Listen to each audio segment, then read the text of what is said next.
우병우 전 청와대 민정수석으로 넘어가 보죠. 내일 소환 피의자 신분으로 검찰 소환 조사가 잡혀 있어요? 네, 지금 네 번째인가요?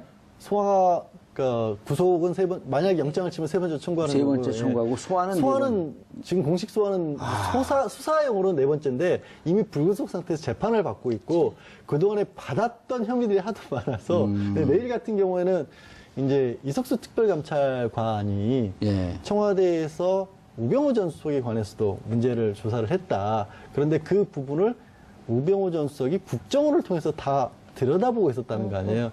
나를 특별감찰관이 보고 있는데 특별감찰관은 우석을 보고 있는 줄 알았더니 그 위에서 우병우 전 수석이 국정원을 동원해서 이 사람 봐라 라면서 들여다보고 있었다는 거 아니겠습니까? 거기에 이미 추명호 전 국정원 국장이 구속이 돼 있고 그 구속된 국장으로부터 보고를 받았다라는 걸로 해서 우병우 전 민정수석이 또 수사를 받는 거죠.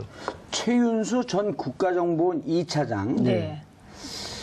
이번이 검찰 조사 중에 뭐라고 얘기했냐면 추명호 전 국장으로부터 이석수 등 공직자 사찰 결과 보고받고 우병우에게 전달하도록 지시했다. 그러니까 이석수 특별감찰관이 우병우 전 수석에 대해서 처갓집, 그다음에 아들 특혜 이걸 조사하고 있으니까 그것을 국정원이 이석수를 뒷조사해서 그 내용을 최윤수한테 보고하니까 그걸 또 그 주도한 게 추명호 국장이고 보고했더니 우병우 수석에게 보고하라. 이건 어떻게 되는 거죠? 최은수 무서워요. 최은수 전 2차장 같은 경우에는 그게 국정원의 이제 공무원에 대한 조사였기 때문에 국정원 업무의 일환이라고 생각을 했다라는 겁니다. 그리고 우병우 전 수석이 민정수석이었기 때문에 당연히 보고를 해야 된다라고 생각을 했다는 건데 말도 안 되죠. 왜냐하면 다른 사안도 아니고 원격대로 속아 넘어갈 뻔했어요. 아니 그렇죠. 지금 그 말씀이 설득력이 이렇게 확 들어와요. 그렇죠. 근데 들으셨어요? 그게요 이런 거예요. 특별감찰관 제도는 역사가 있는 제도예요. 이게 지금 얘기되고 있는 공수처, 그다음에 상설특검, 그다음에 특별감찰관 이렇게. 뭐랄까 그 박근혜 대통령이 한 단계씩 한 단계씩 공약을 낮춰가면서 이제 우리 쪽에서는 공수처를 하자. 그러면 그때 이제 새누리당 쪽에서는 특별감찰관과 상설특검 이걸 들고 나왔던 겁니다. 그래서 그때 현장에 계셨군요. 네. 그래서 이 특별감찰관 제도가 어떻게 국정원에 의해서 민정수석 청와대에 의해서 무력화되었는가를 지금 말씀하신 거예요. 그러니까 이거는 이제 사람들이 지금 말씀하신 논리 있잖아요. 민정수석이 또 특별감찰관을 또 감찰할 수 있는 거 아니야? 이렇게 생각할 수도 있는 거죠, 일반적으로. 근데 그게 아닌 거죠. 왜냐하면 특별감찰관은 공수처 얘기하다가 합의가 안 돼갖고 상설특검 얘기하다가 이것도 합의가 안 되니까 특별감찰관에서 고위공직자들에 대해서 좀 이렇게 감찰하자 비유가 있으면 그렇죠. 그중에 대통령과 대통령의 가족, 그다음에 청와대 수석들이 특별감찰관이 감찰할 수 있는 대상으로 명기되어 있습니다. 근데 특별감찰관이 감찰을 딱 하는데 우병우 이건 이제 이런 거예요. 우병우 수석 전 수석이 국정원과 연계해서 이석수 특별감찰관을 감찰한 이건 불법이네요. 그렇죠. 특별감찰관 제도 자체를 무력화시킨 사건입니다. 그렇죠. 그러니까 특별감찰관이 활동하고 있는데 국정원이 또 특별감찰관을 감찰해. 그럼 또 그렇게 되려면 아주 이게 페어하게 공평하게 되려면 특별감찰관 중에 다른 팀이 또 국정원 감찰을 해야 돼. 그러니까 이게 이제 영화를 보는 느낌이실 텐데요. 이때 이상한 일이 생기잖아요. MBC에 이석수 감찰관하고 지읒일보 기자가 통화한 내용이 MBC에 보도되잖아요. 그래서 그게 이제 감청이다. 이런 거죠. 그러니까 국정원이 어떻게 개입했냐를 보여주는 게 그 감청 자료입니다. 그때 장면이 지금 기억을 못 하시는 분들이 계실 것 같으니까 그 장면을 좀 다시 한번 상세히 설명을 해 주시죠. 이석수 특별감찰관이 조선일보 기자와 통화를 해요. 네, 무슨 내용으로 통화를 하죠? 그때 무슨 내용이었죠? 통화 내용이? 네, 통화 내용이 이거였었죠. 네. 우병우 수석을 조사하고 있는데 저쪽에서 우리를 다 들여다보고 있는 것 같다. 그런 내용으로 통화를 했죠. 예, 조선일보 기자. 그런데 그 조선일보 기자와 둘의 녹취록이 MBC에 보도가 돼요. 그걸 누가 도청을 한 거네. 그래서 MBC 내부의 국정원과 뭔가 커넥션이 있다는 의혹이 그때 일었습니다. 예. 그리고 조선일보 그때 사장은 김재철. 김재철이죠 그때. 김장겸. 김장겸 올해 2월. 그러니까 김재철입니다. 김재철이에요. 안광환입니다. 안광환. 김재철 다음에. 네, 안광환. 그렇죠. 김장겸은 올해니까. 예, 올해 그러니까요. 안광환. 지금 우리가 김재철, 안광환, 김장겸 이렇게 되고 예. 안광환은 요 일들을 그냥 수행을 잘하고 특별히 뭔가 새로 안 해가지고 다 까먹으시는데 안광환 때였고요. 그러니까 바로 요 행태, 국정원이 이 사적인 이석수 감찰관의 통화를 감청해서 예. 그거를 공영방송에 넘겨주고 MBC에서 보도하게 보도했죠. 그래서 그때 당시 우리가 최민희 의원 등등 많은 네. 분들 문제 제기하기를 했습니다. 그 이석수 감찰관이 그때 검찰에서 뭐라니 이석수 감찰관이 기밀을 유출했다. 네. 근데 기밀을 유출한 거 어떻게 알고 도청을 했니? 그걸 따져야지 기밀 유출한 것만 문제 삼았고 이석수 감찰관을 직위해제시킨 거 아니에요? 직위해제한 거죠. 그러니까 이게 특별 감찰관 제도의 무력화 과정에 불법적인 도감청이 있었다. 국정원에 요거까지 확인이 돼요. 그게 이제 그 국정원의 도감청을 주도한 게 추명호 국장이었고. 그렇죠. 이제는 나오네요, 그림이. 추명호 국장이었고, 추명호 국장이 최은수 2차장한테 보고하니까, 잘했어. 우병우 수석에게 보고해. 그렇죠. 근데 추명호 국장과 우병우 전 수석과도 직접적으로도 연락을 하는 관계였었고요. 자, 이건 무슨 법에 해당하나요? 이제 그 우병우 수석이 이게. 우 전 수석 드러난 같은 마당에? 경우는 만약에 이게 이제 우 전 수석이 배후에 있는 게 맞다면 지금 현재 추명호 전 국장 같은 경우에는 국정원법상 정치 관여 그리고 직권 남용 이런 공모니까 공범이 되는 거네요. 그게 뒤에서 알았다면 공범이 될 수 있는 거죠. 이제 오늘 조사를 통해서 정말로 알았느냐인데 알았을 가능성이 굉장히 높은 게 우병우 수석은 내일 그 수사받지 않나요? 내일인데 예, 소환이요. 예.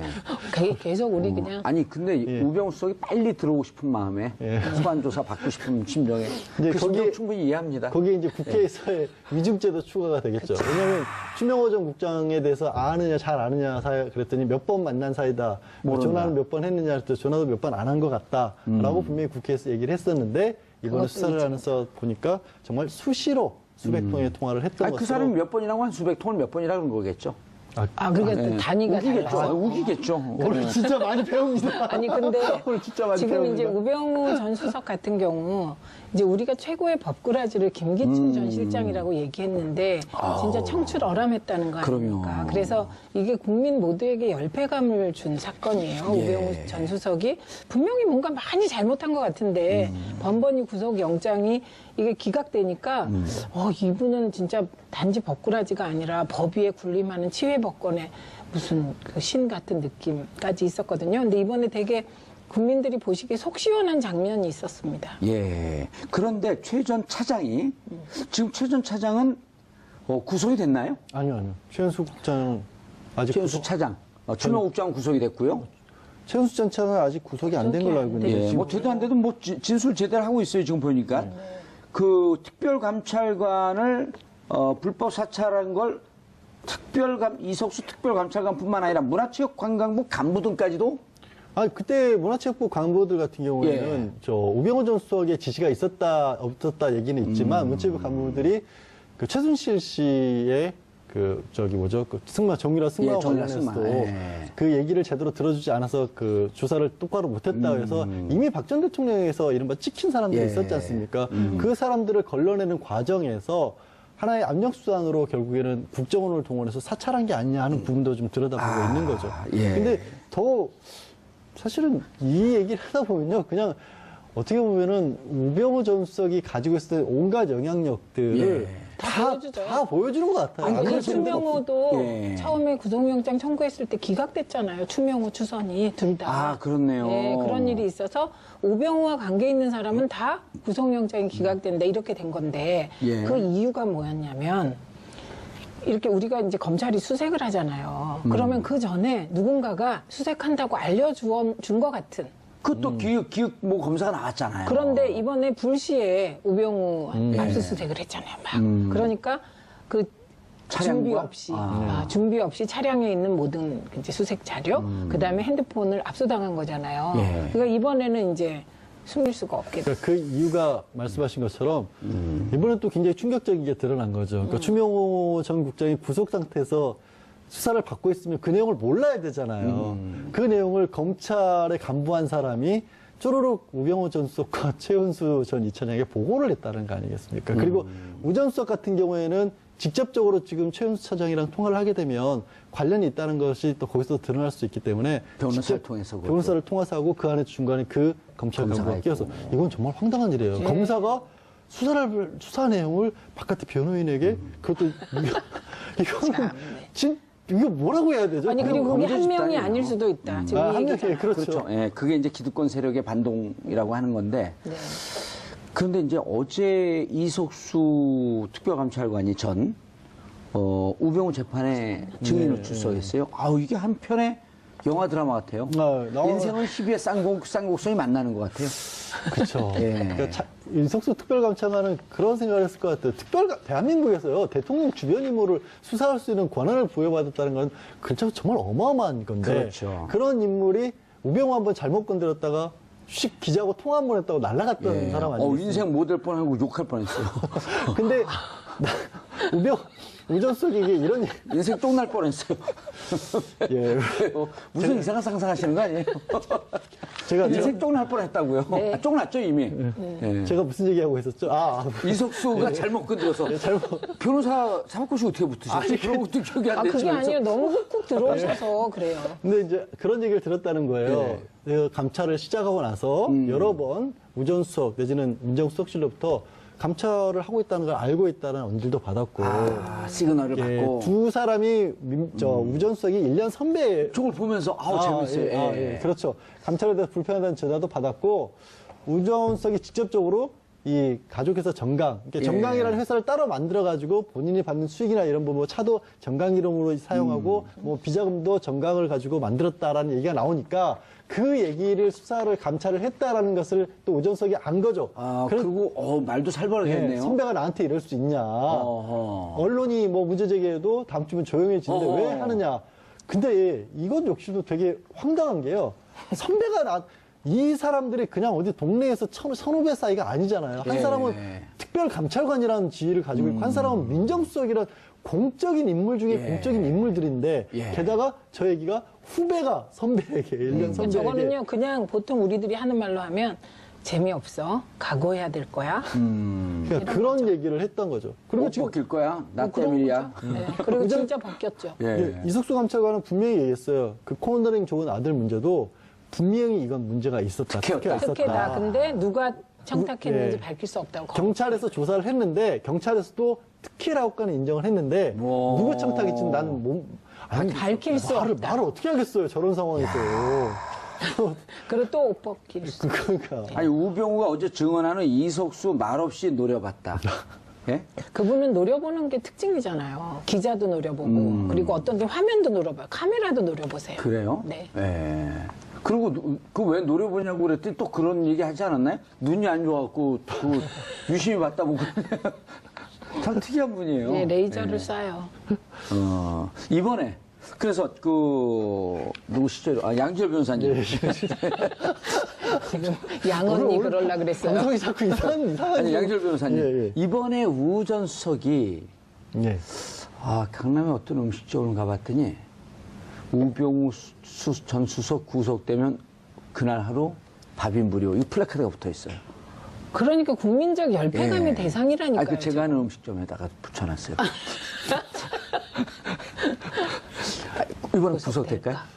근데 이제 일단 추명호 전 국장이 어떤 얘기를 하느냐에 따라 다르겠지만 추 국장이 구속이 됐다라는 것은 공범으로 적시만 된다면 연결고리만 찾으면 구속될 수 있는 가능성이 굉장히 높았고요. 아마 휴대폰 아까 말씀하신 압수수색한 내용 지금 같은 것도 법무부 감찰이 들어갔잖아요. 중간에 기획 검사가 있기 때문에 김모 검사. 수사 내역이 유출됐는지 이제 본인은 그걸 부정하고 있거든요. 그 부분도 확인을 해야겠죠. 그런 것들이 나온다면 첫 번째 혐의 사실이 굉장히 명백해지는 거고 두 번째 수사 내용까지 유출됐다는 건 증거인멸 가능성이 굉장히 높아진다는 거죠. 그래서 구속 가능성은 높은데 이전에도 구속 가능성은 높았어요, 사실. 그래서 장담은 제가 차마 못 드리겠습니다. 법원을 믿어봐야 되겠죠? 그냥 장담하세요, 이번에. 그럴까요? 네. 이것도 몰래서 장담했다가 또 기각되면 저만 또 아니에요. 아무도 기억 안 해요. 알겠습니다. 우리만 기억해요. 우리 오래 기억해 한 30년. 오늘 이상하게 뭔가 강하다가 좀 거의. 자, 예. 너무 알겠습니다. 아주 그래서 구속될 가능성이 높다. 네. 알겠습니다. 법꾸라지. 아니, 제가 강요했어요. 예. 법꾸라지 우병우 수석의 이제 마지막이 좀 보이는 듯 하네요. 두 분 인사하시죠.